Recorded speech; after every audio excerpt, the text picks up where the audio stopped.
What up, world? Established Rich coming right back at you. Listen, tonight we still talking about the NBA gambling scandal and the heated debate that went down between Kenny Smith and Charles Barkley on Inside the NBA. In a separate indictment, R.I.C.H was charged in connection with an illegal sports gambling scheme.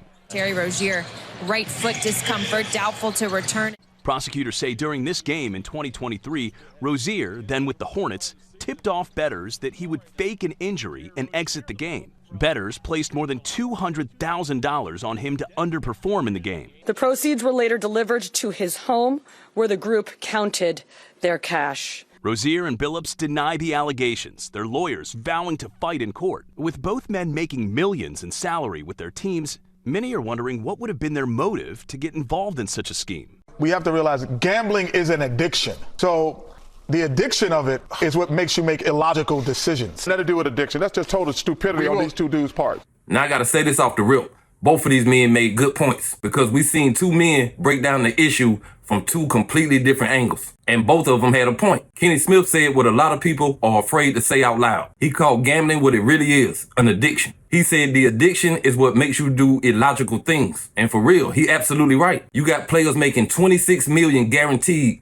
risking it all for a few $100,000. That ain't logic. That's something deeper. That's that rush, that dopamine hit. The same one that destroys lives quietly. Not in the club, but in your mind. And Charles Barkley, he fired back immediately. He said, nah, that's not addiction. That's stupidity. And you know what? He ain't wrong either. Sometimes you can't call everything a disease. Sometimes it's just bad decision making. But here's why I'm torn. Because both of them are right, just on different frequencies. Some people got a chemical addiction. Some people got an ego addiction. And in the NBA, that ego hit harder than anything you can smoke or drink. Gambling is a rush. It's a feeling that you're beating the system. But what happens when the system beats you back? Look at what's happening right now. Chauncey Billups, Terry Rozier facing federal charges for betting and gambling schemes. And you got guys making millions risking their legacies for peanuts. But it ain't just them. It's the world we living in. They turned gambling into an industry. They have turned addiction into a business. Look, turn on your TV right now. Every other commercial. Bet this, parlay that, double your winnings here. It's everywhere. They sell gambling like fast food. They market it like hip hop. It's just like alcohol. They sell you the celebration,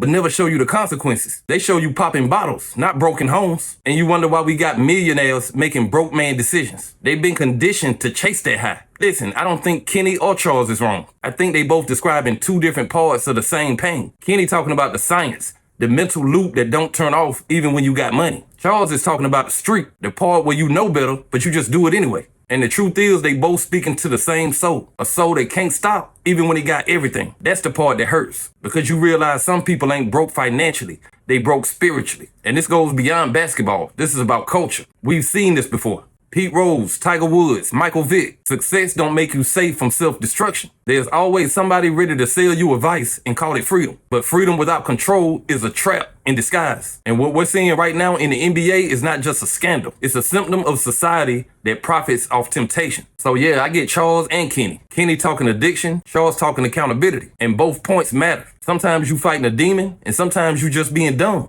Either way, you still lose. The sad part is, we don't teach enough people how to deal with that rush. We just teach them how to spend it. So when you look at this NBA story, don't just see a scandal. See a mirror. See the world we live in, where the bet is bigger than the game. But hey, that's just my opinion. What's yours? Like, comment, subscribe, Established Rich. I'll be back with another one. Peace.